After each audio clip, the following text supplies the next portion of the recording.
el útero o las células musculares lisas se encuentran quietas, por decirlo de alguna forma, o relajadas. Después, más adelante, vamos a ver que en realidad esto no es tan así. ¿Y a qué se debe esta quiescencia o quietud de las fibras musculares lisas? Hay diferentes mecanismos. Uno de esos mecanismos es la disminución de las proteínas contráctiles, la disminución de las conexiones entre las células musculares lisas para disminuir, digamos, la propagación de las contracciones y disminución de las hormonas contráctiles. Esto entonces va desde la gestación hasta las 36 semanas aproximadamente. Esto realmente no es tan así, no es que el útero está quieto completamente durante este periodo, porque existen contracciones no perceptibles por las madres, que son las contracciones de baja frecuencia e intensidad.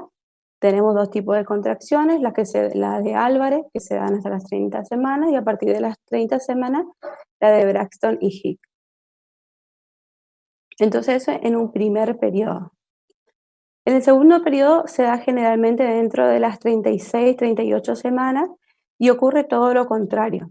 Acá van a aumentar las proteínas contráctiles, los péptidos precursores de las uniones intercelulares entre las células lisas, por lo que va a aumentar la conexión entre estas células miometriales y por lo que va a aumentar la propagación de la contractilidad. Y va a aumentar los receptores a niveles de las células musculares para las hormonas contráctiles. Esto ocurre más o menos entre las 36 y 38 semanas. Y se va a corresponder a nivel del cuello del útero, cuando nosotros hacemos el tacto vaginal, con un cervix reblandecido, decimos. No en la primera etapa, que el cuello del útero está rígido o duro, decimos. Entonces, esta activación de las fibras miometriales va entre las 36 y 38 semanas aproximadamente. Y se correspondería clínicamente con el preparto, que ya van a ver los diferentes momentos del parto. La fase de estimulación a nivel uterina, en este momento, que es generalmente a partir de las 38 semanas, las contracciones van a ser más frecuentes, más regulares, van a aumentar muchísimo más todos los elementos que dijimos anteriormente, proteínas contráctiles, receptores para estas proteínas contráctiles, las uniones entre las células miometriales para la propagación de la contracción. Y esto clínicamente se va a correlacionar con el trabajo de parto propiamente dicho. También incluye el parto y la expulsión, hasta la expulsión de la placenta. Luego de la expulsión de la placenta vendría la involución uterina, que el útero tiene que volver a su estado pregestacional. Y esto va a durar aproximadamente 6 semanas. Entonces, estas serían las 4 fases uterinas durante todo el embarazo. La que, como vimos, el 95% del embarazo corresponde a la primera etapa, que es la quiescencia miometrial. Este es un cuadrito que pueden ver de lo que estábamos hablando. ¿Y cómo vamos a controlar la actividad contráctil del útero? Por las hormonas. ¿Y de dónde se producen estas hormonas? ¿O cómo llegan al miometrio estas hormonas? Lo pueden hacer a través de diferentes orígenes. Tenemos a través del plasma materno, llega al útero. Este sería un control endocrino. Y en este caso es, por ejemplo, la oxitocina, como decía el doctor Sodero, que se origina en la neurohipófisis y es secretado a la circulación materna, y a través de la circulación materna llega al miometrio. A través del plasma fetal, de la placenta o líquido amniótico que toma contacto con el miometrio. Vamos a ver más adelante que hay hormonas que se forman a este nivel y van a provocar contracciones. O las membranas ovulares, que por sustancias producidas tanto por el coro y el amnio, y que van a estar en contacto directo con la adhesiva. Esto sería una forma parácrina. Ese es un cuadrito de lo que estábamos hablando. Puede ser endócrina a través de la sangre materna, paráquina producida por el mismo corionoamnio, o sea, por las membranas, y autócrinas también producidas por prostaglandinas a nivel del cuello, el miometrio, que actúan directamente localmente. En general existen dos teorías. Hay teorías, ustedes van a encontrar teorías antiguas que hablaba sobre el neuroendocrino, que hablaban sobre la oxitocina, sobre el descenso de la progesterona.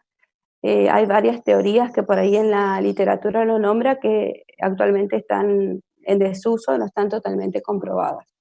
Pero en general existen dos teorías grandes, que es la supresión del mantenimiento del embarazo y la inducción del parto por uterotoninas. ¿A qué se refiere con la supresión del mantenimiento del embarazo? En estudios animales se vio que hay una supresión de la progesterona antes del inicio del trabajo de parto, o sea que hay una caída brusca de progesterona que induce el trabajo de parto. Esto se vio en estudios en animales, pero no así en el ser humano. La progesterona es una hormona que está sintetizada por la placenta, que es la encargada de mantener el embarazo durante toda la gestación. En el primer trimestre, la encargada de generar progesterona es el cuerpo lúteo, y después de eso ya la placenta es la encargada de mantener todo el embarazo. Entonces, este estudio está claramente demostrado en los animales, pero no está demostrado en los humanos. Pero se cree que hay una reducción funcional, por así decirlo, de la progesterona. Y esto se da para lograr la activación del miometrio. Lo que se cree que hay es un cambio en la expresión de los receptores de la progesterona que alteran la funcionalidad de esta. Los receptores más conocidos son PRB con acción progestatina, que mantiene la quiescencia o la quietud del útero, y la PRA con una acción antiprogestatina que aumenta o permite la activación miometrial. O sea, el dosaje de la progesterona es estable durante todo el embarazo y no se detectó esa caída brusca que hay o que se sabe que existe en los animales. Pero la reducción sería funcional a través de estos mecanismos. ¿De qué hablamos cuando decimos inducción del parto por uterotoninas? Bueno, las uterotoninas son hormonas encargadas de la estimulación miometrial, que van a producir una intensa contracción a nivel del miometrio. Tienen varios orígenes, pueden ser de origen endocrino, de hipófisis o parácrino, como de la placenta y membranas ovulares.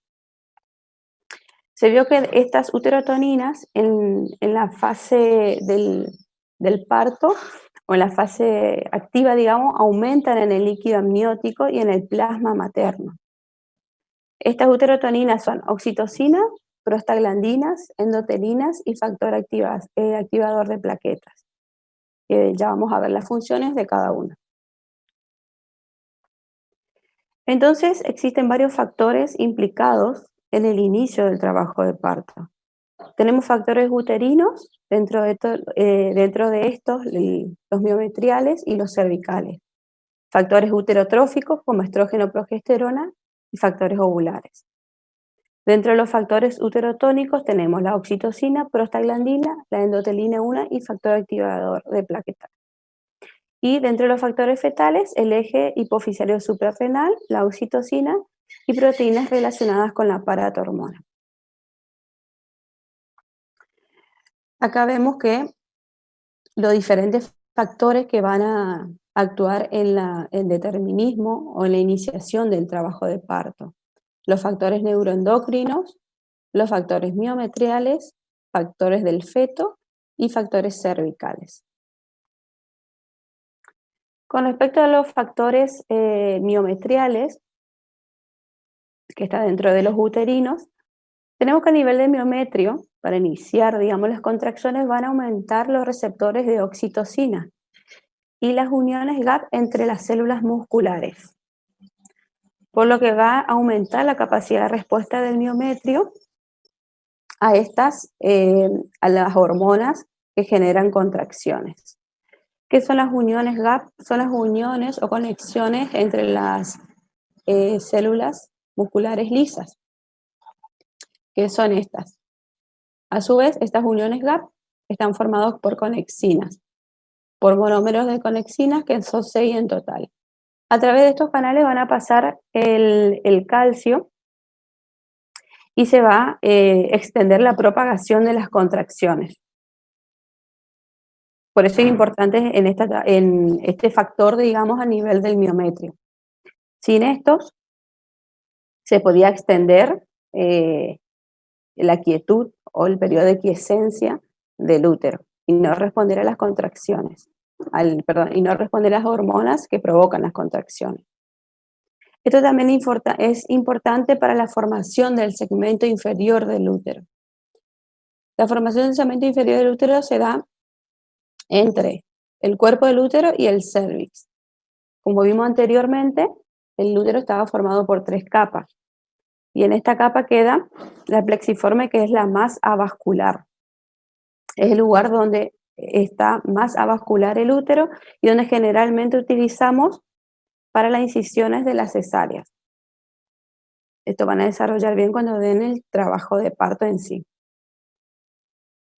A nivel cervical, ¿qué ocurre? El cuello también responde a hormonas, a estrógenos y prostaglandinas.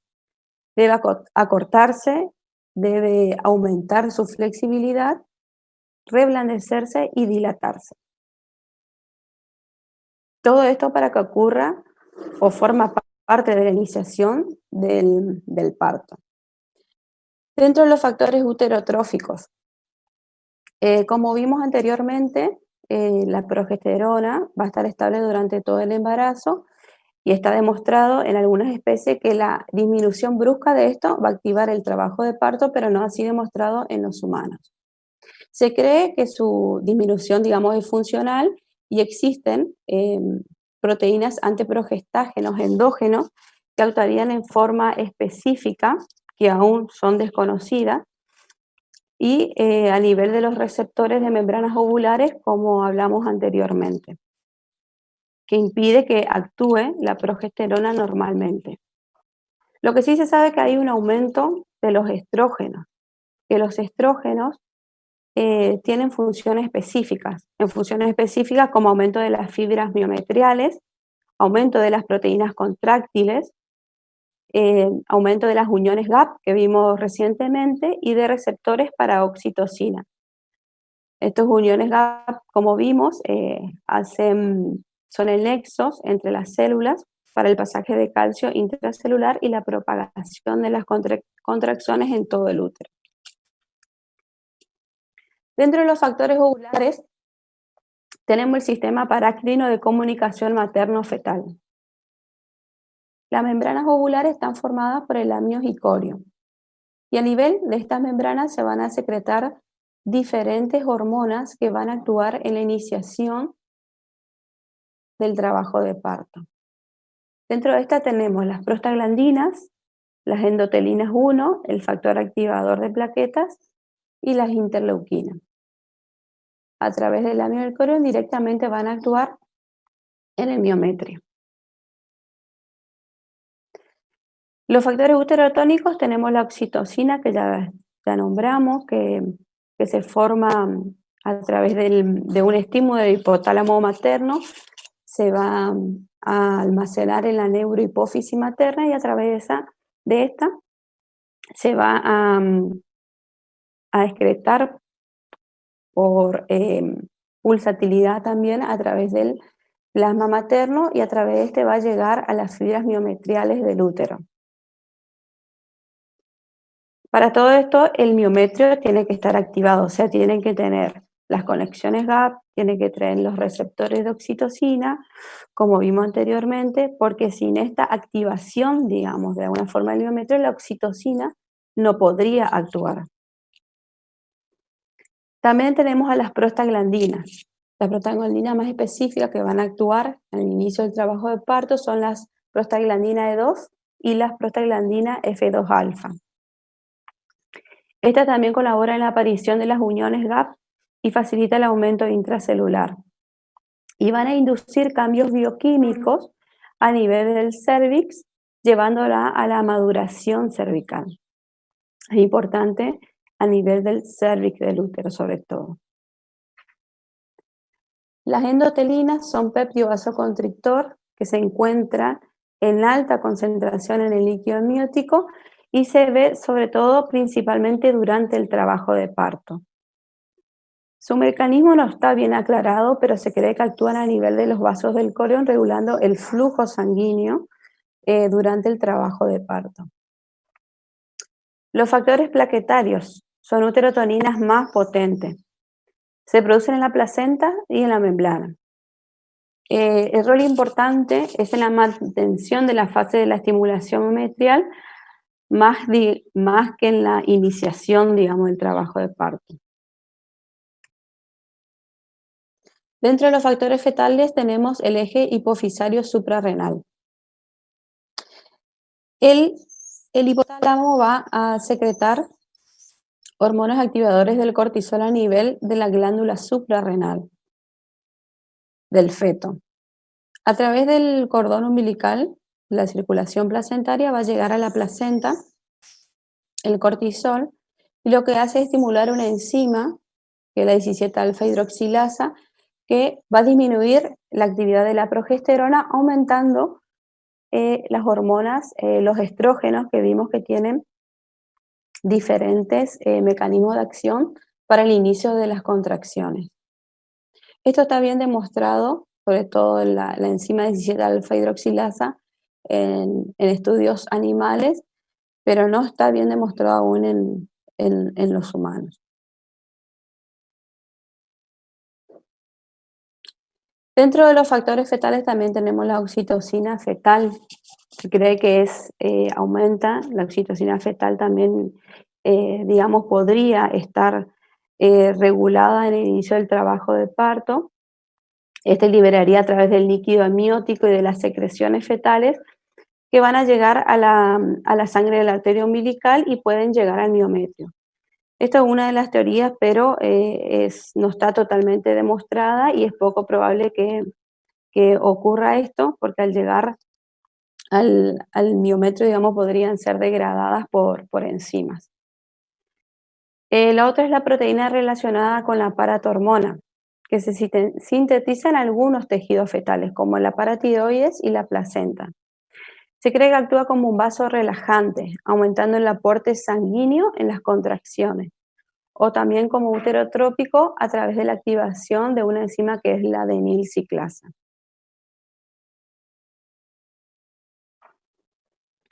Entonces, como conclusión de lo que vimos, ¿qué podríamos decir? El comienzo del trabajo de parto representa la combinación de una serie de cambios bioquímicos y en el útero y en el cuello uterino.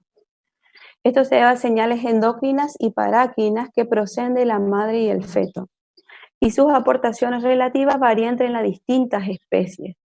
Y son estas diferencias las que complican dilucidar los factores exactos que van a regular el parto humano. O sea, no es a través de un solo mecanismo que se va a generar el trabajo de parto, sino la combinación de varios mecanismos, como vimos anteriormente.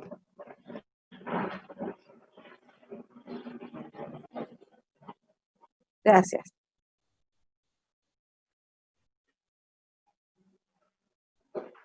¿Alguna pregunta?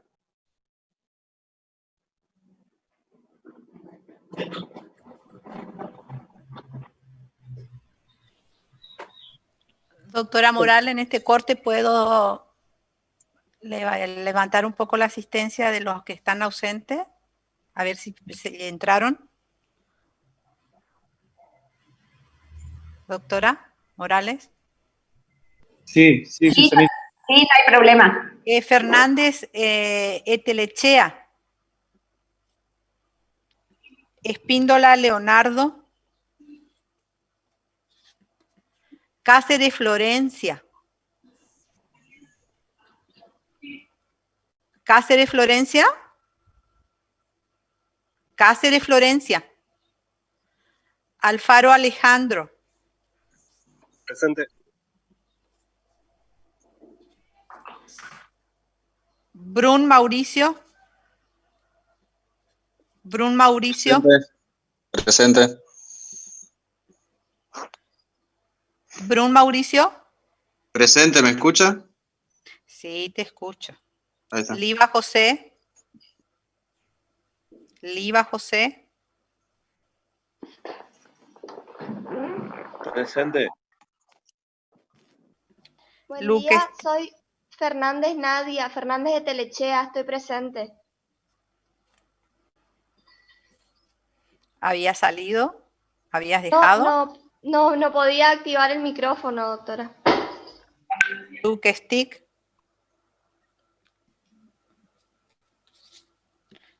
Luque Liz. ¿Listo, doctora? Bien. Pinky, podemos seguir.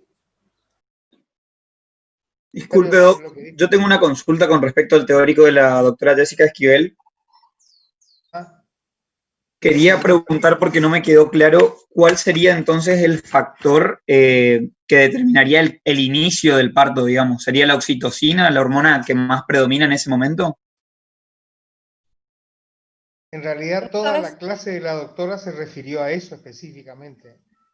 Justamente tratar de tomar la oxitocina como una única hormona y una glándula como la neurohipófisis realmente es una forma de simplificar el inicio del trabajo de parto. Muchas gracias. Y hay que pensar de que no hay un solo elemento, que es el trabajo de parto tiene un inicio sumamente complejo, que todavía está en etapa de hipótesis, o sea, hay un montón de teorías que tratan de explicar por qué comienza el trabajo de parto. Esa duda que vos planteás es la duda que tenemos todos.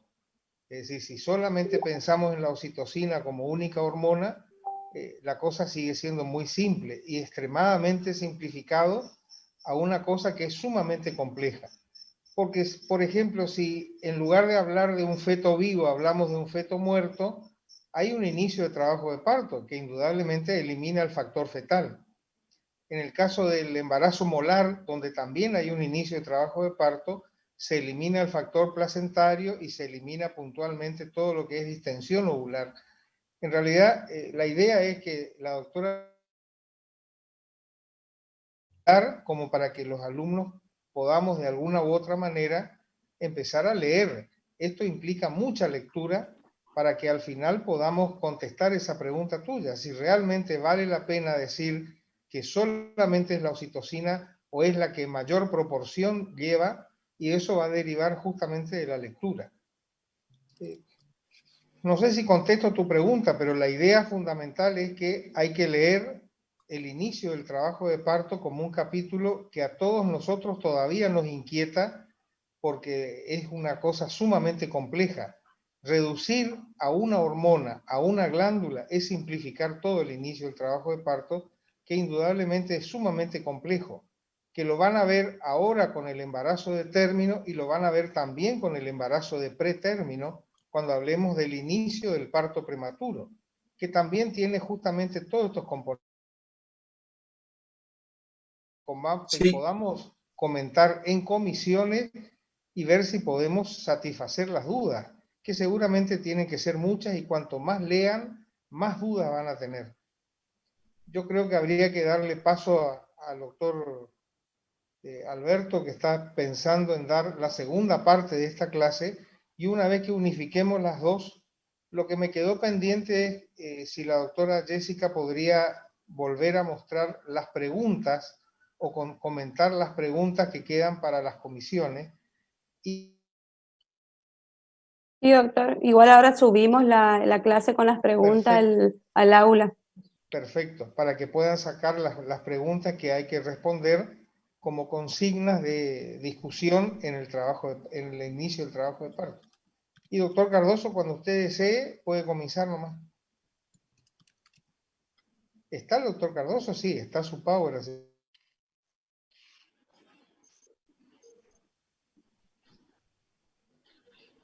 Hola, buenos días. ¿Me escuchan? Habla un poquito más fuerte, me parece. Hola, buenos días. ¿Me escuchan? Hola, Albert, sí te escuchamos. Sí. Sí, sí, que pase de esto. En la pantalla. Ver si tiene el domicilio. Sí. Bueno, buenos días. Mi nombre es el doctor Cardoso. Soy docente de la cátedra Comisiones a número 8.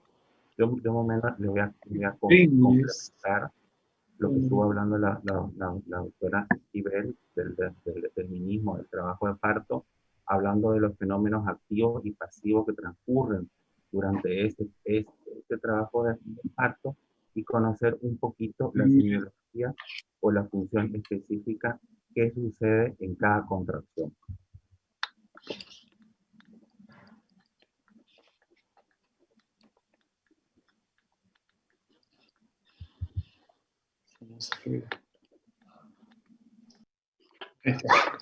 Alberto, pone en pantalla completa tu power si podés. ¿Está o no? Pantalla completa tenés que poner. Sí. ¿No sale? Albert, si podés hablar un poquito más fuerte, pues no se escucha tu clase. Hola.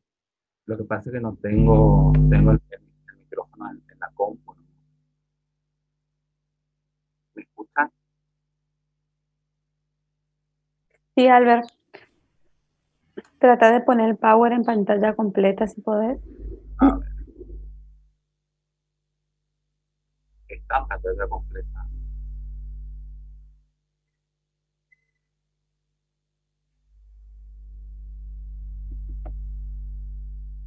Hola.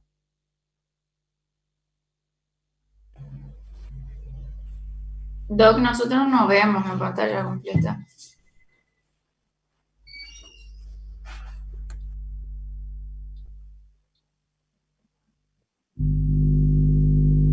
Doctor, si puede poner iniciar presentación con diapositivas, ahí nosotros vamos a ver mejor.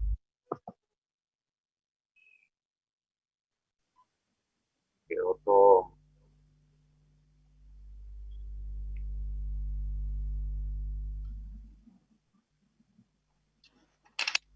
Parece todo. Ahora.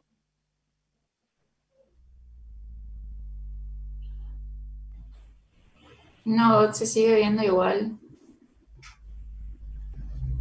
De última, lo que puede hacer es dejar de compartir pantalla y volver a compartir.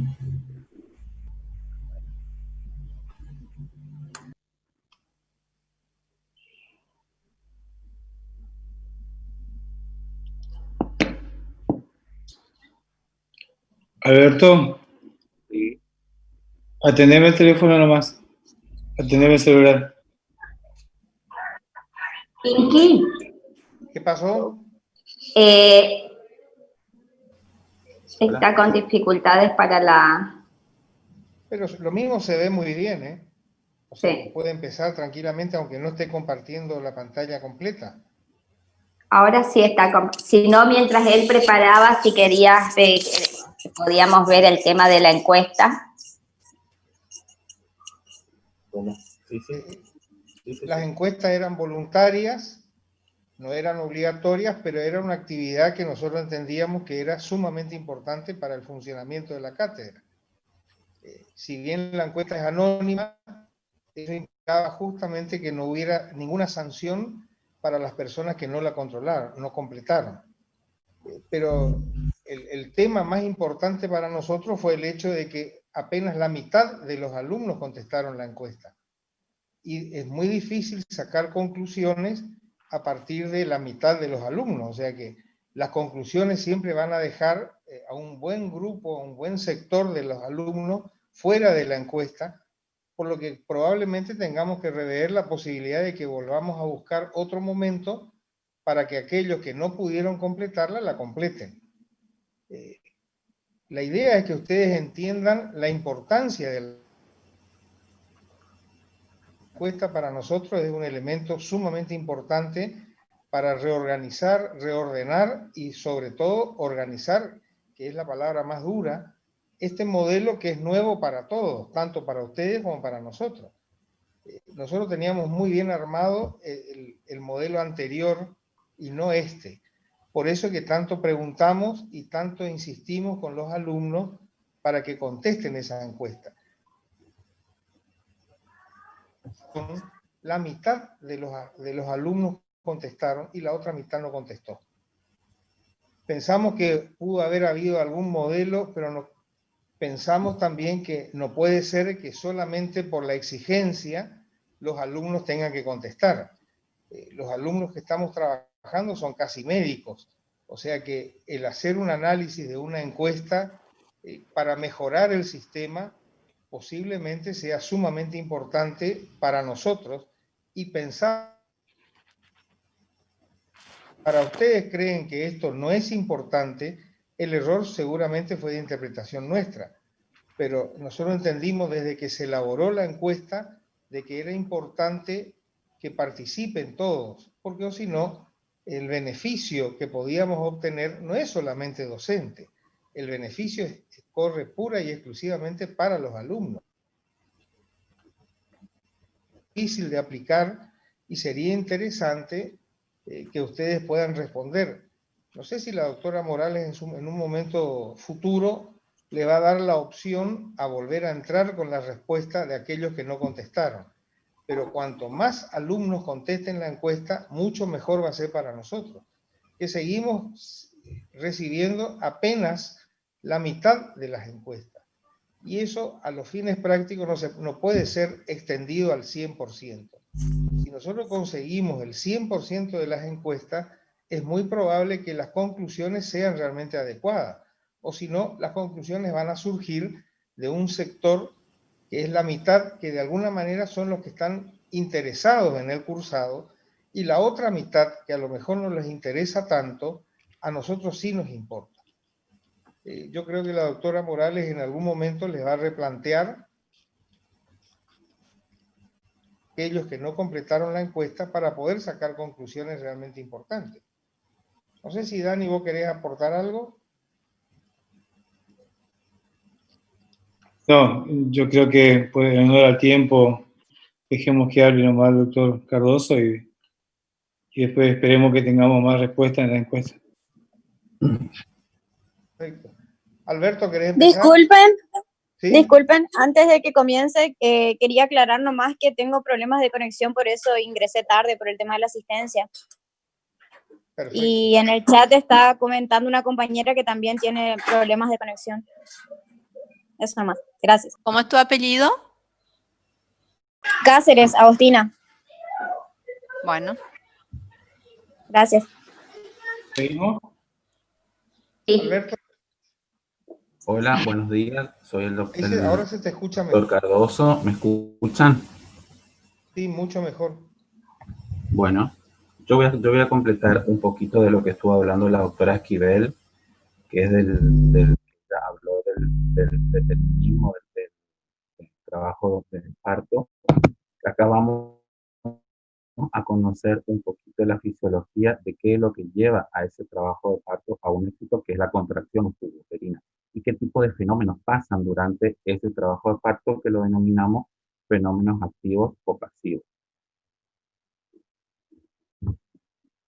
El parto, bueno, como dijimos, inician con las contracciones uterinas, se produce la dilatación del cérvix, hay una progresión fetal en ese canal y su expulsión al exterior.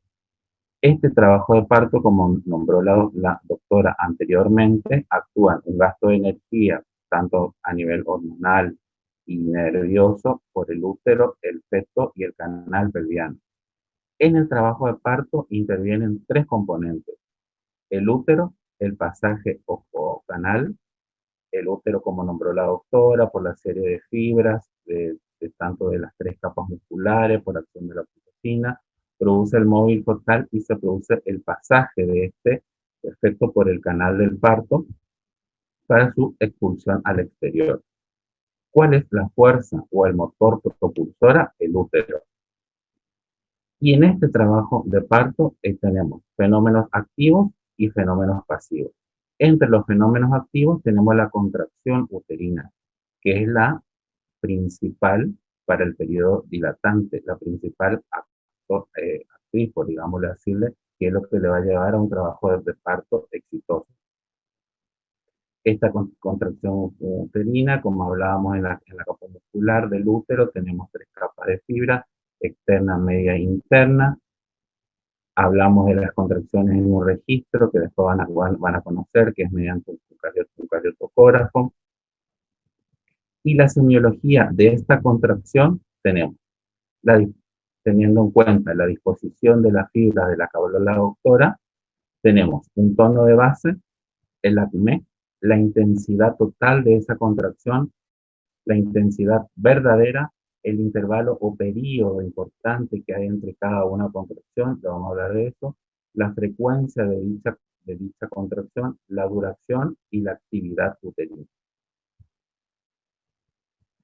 La semiología en sí de esta contracción, nosotros la vamos a representar mediante un gráfico en el que vamos a tener, digamos, la presión amniótica, digamos, y la duración de esta contracción, digamos.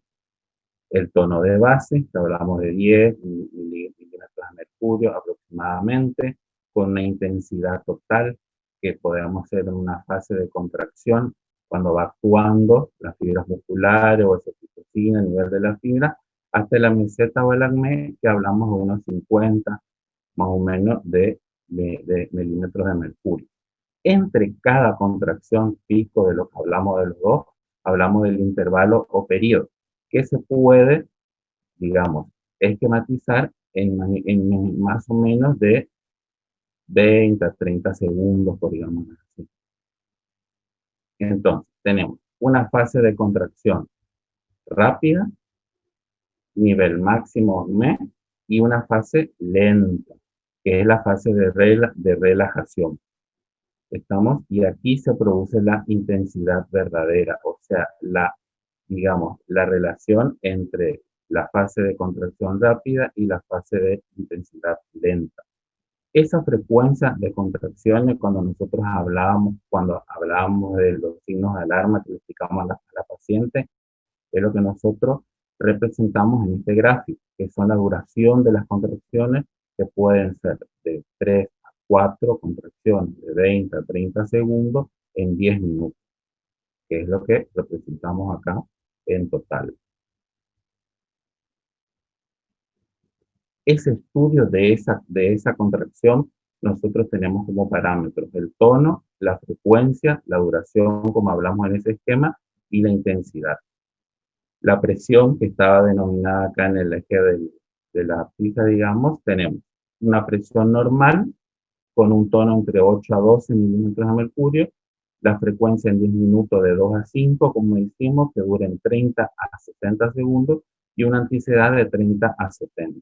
La anormal, más de 12 milímetros de mercurio, con una frecuencia de menor o mayor a 7, con una duración en segundo de menor o mayor a 60, y en el estado clínico, digamos, tenemos una presión o un normal y anormal.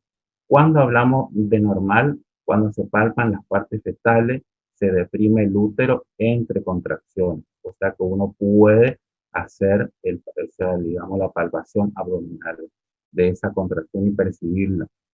Tenemos de 2 a 5 en 10 minutos, que duren de 20 a 50 segundos, y el útero se deprime, o sea, ustedes sienten la contracción. Y la anormal, en la hipertonía, es imposible palpar partes fetales. La paciente requiere de mucho dolor.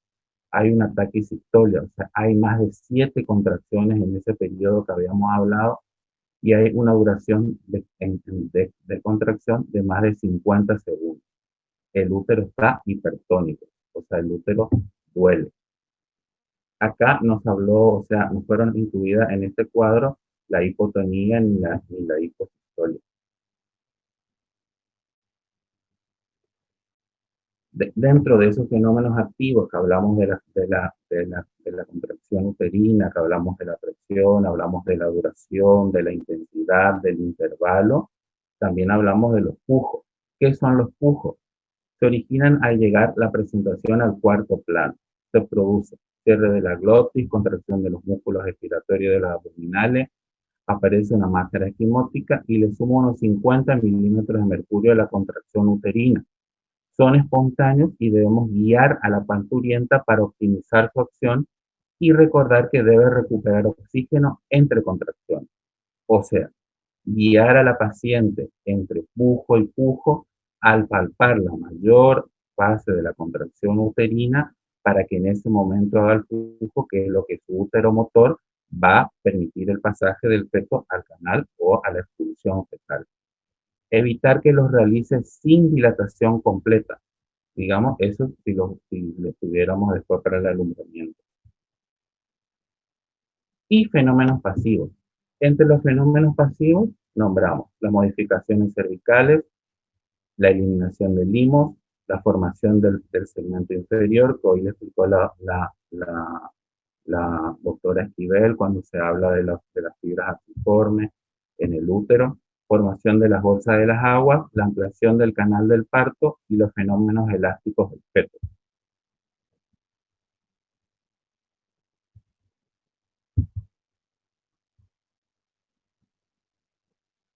Bien, puntuación de Bishop, la maduración del cervix.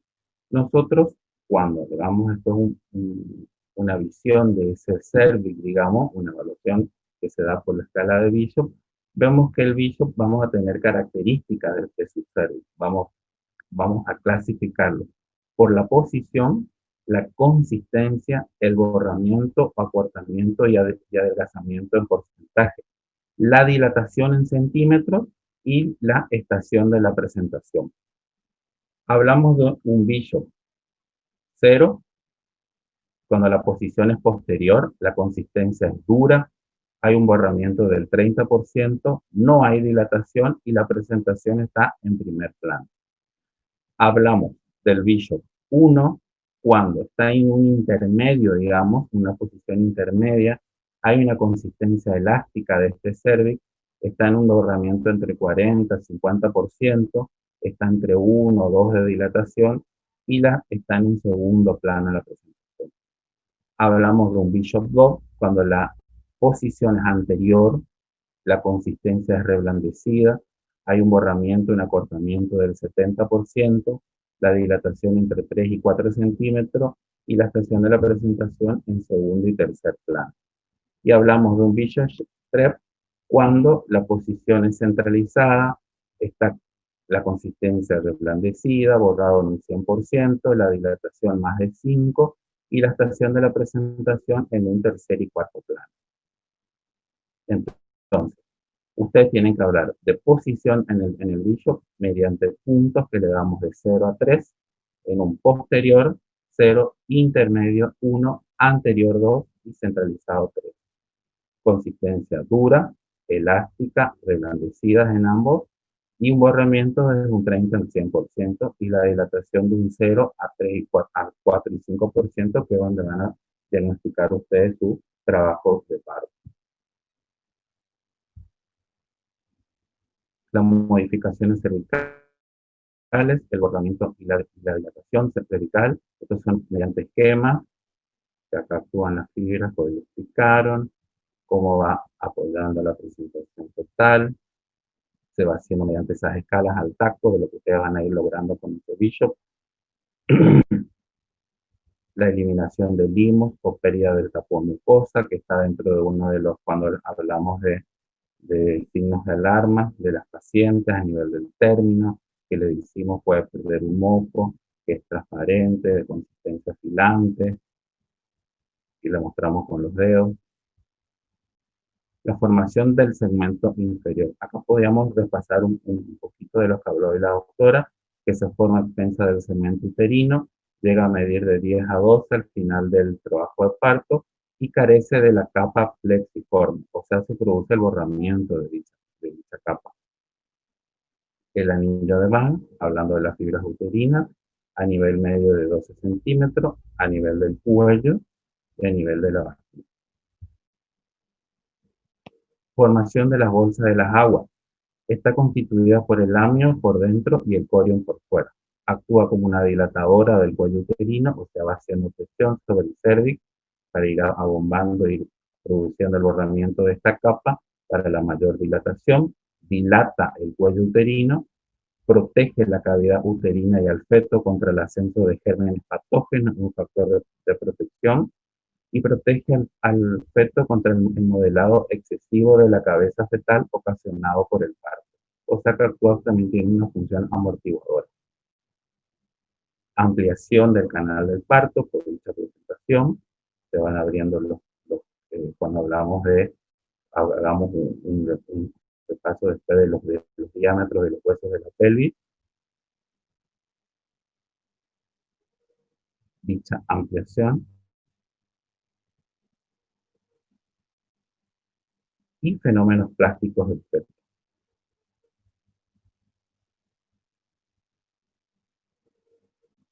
Y hasta ahí sería fenómenos activos y pasivos.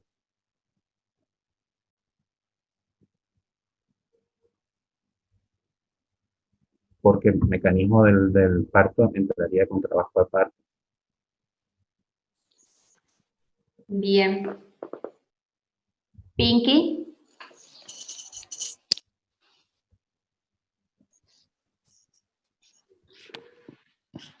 Está muteado todo. Gracias.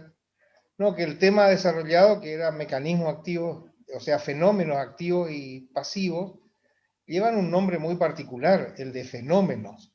O sea, es tanto lo que ocurre en el trabajo de parto que hace falta definirlo como un fenómeno. Convengamos de que los fenómenos, entre comillas, pasivos, comienzan un tiempo antes del trabajo de parto. O sea, si nos acordamos de las articulaciones de la pelvis, que son verdaderas sinartrosis, pero que durante el trabajo de parto se transforman en articulaciones reales, como las sacroiliacas, como la sínfisis del PUI, que hacen que aumenten los diámetros pelvianos para el momento del parto. No es otra cosa que, de alguna manera, la circulación del líquido encefalorraquídeo que permite que los huesos cabalguen sobre sí mismos, hace que, por un lado, se reduzcan los diámetros cefálicos y, por otro lado, se amplíen los diámetros pelvianos. Que todo eso hace que se pueda producir el parto. El desafío nuestro es que ustedes entiendan lo que son los fenómenos plásticos, los fenómenos activos y pasivos del trabajo de parto. Que en unos hay un gasto de energía importante, que son los musculares puros, y en los otros, los pasivos, donde no hay gasto de energía, pero que sin los fenómenos pasivos o sin los fenómenos activos, el parto no es posible. Todo eso ocurre como una situación particular y donde probablemente más se vea es justamente en las modificaciones del cérvix, que se evalúa de una u otra manera, toman las características del cuello y que también de alguna forma lo que va planteando es cómo se desarrollan los fenómenos pasivos, sin los cuales el parto no va a ser posible. Entonces, repasemos los fenómenos activos, repasemos los fenómenos pasivos, para antes de entrar al mecanismo del parto, que es un fenómeno pasivo, que no es otra cosa que los movimientos que realiza el bebé para atravesar el canal del parto, entendiendo que en el parto existen tres situaciones particulares o tres elementos particulares. Por un lado, el móvil, que no es otra cosa que el bebé, el motor, que no es otra cosa que la actividad uterina, y el canal, que es la pelvis ósea y muscular, a través de la cual tiene que atravesar el bebé, que es justamente el mecanismo del parto. A mí me parece que las dos clases fueron signas para trabajar en los prácticos, pero es justamente en los prácticos donde va a haber que solucionar, entre comillas, todas las inquietudes que ustedes tengan, porque si no se entienden los fenómenos activos y pasivos, no se entiende el parto. No sé si alguien quiere agregar algo, o si no, yo creo que estamos completados en lo que es el tema determinismo del parto y los fenómenos pasivos y activos y la contractilidad. Sí, ¿alguno tiene alguna pregunta?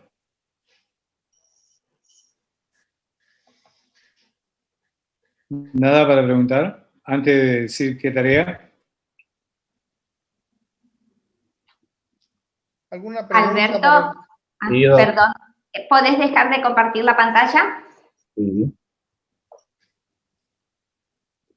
Así nos vemos. Si no hay preguntas, Paula, presentar la posibilidad de Sí. tarea. Jessica, ¿podés repetir las preguntas para que están en el Power, pero podés repetirlas? Sí, Doc, ahí les repito.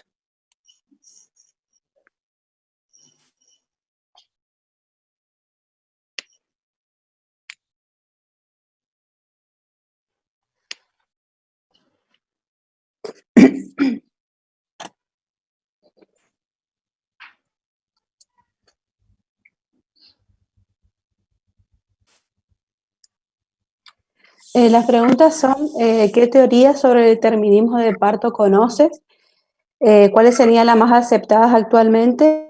Justifique sus respuestas. ¿Cuáles son las contracciones que se producen a lo largo de la gestación? Desarrolla respuestas.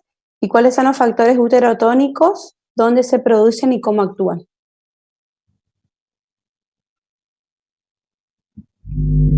¿Quiere que comparta pantalla para...? Así, sí, para que no les quede duda. Ajá.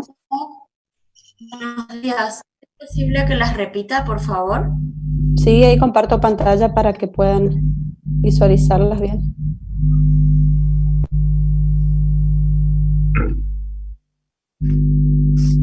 ¿Se ve?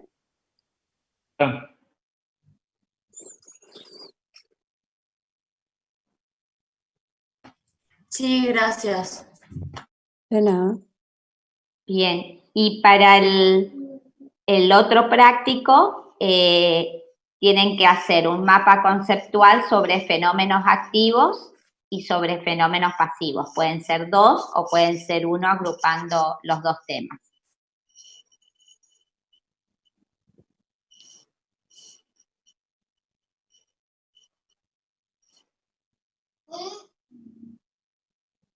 Bien.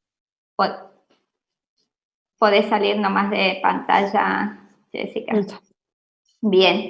Yo quiero hablar un poquito con respecto al tema de las encuestas. La mitad de los alumnos fueron los que respondieron solamente, con lo cual tenemos una opinión sobre los distintos puntos que le preguntamos, pero como dice el doctor Sodero, es la mitad del grupo que ha dado su opinión, por lo cual nosotros podríamos pensar que es la opinión válida, porque el que no contesta es porque no le interesa responder, pero también, como decía en la consigna de la encuesta, y como le hemos expresado cada comisión, a nosotros nos importa la opinión de los alumnos porque no es que hacemos una encuesta para quedarnos con las encuestas guardadas en el aula, sino porque eso puede generar cambios para mejorar el cursado. Es lamentable que a la mitad del alumnado no le importe el cursado, ni si requiere mejoría, si está bien o hay que cambiar algunas situaciones del trabajo que estamos haciendo. Pero también no podemos ignorar que atenernos solo a la opinión del 50% puede estar sesgado. Vamos a volver a abrir el cuestionario de encuestas hasta mañana al mediodía. Si alguien tiene interés en responder, puede entrar y responder. Y después veremos a ver las sugerencias que hubo, porque hubo sugerencias importantes de los que respondieron. pero sí, necesitamos una opinión general para ver que sea más acorde con todo el grupo. Si algún estudiante quiere opinar al respecto, está abierto, lo podemos escuchar.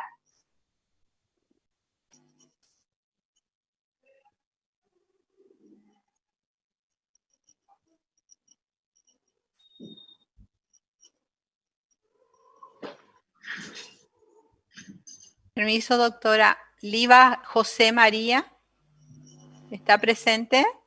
Sí, acá estoy. Cabas Micaela. Sí, presente. Brun. Brun Sí, acá Mauricio. estoy presente. Francisco Ferrero. Sí, presente. Corradini. Sí, Corradini. presente. Fuentes María. Gracias, doctora. Gracias. Bueno. Bueno. Si no da para más.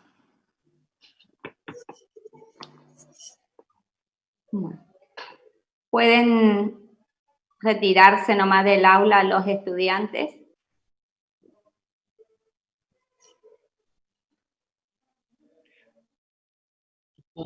Gracias.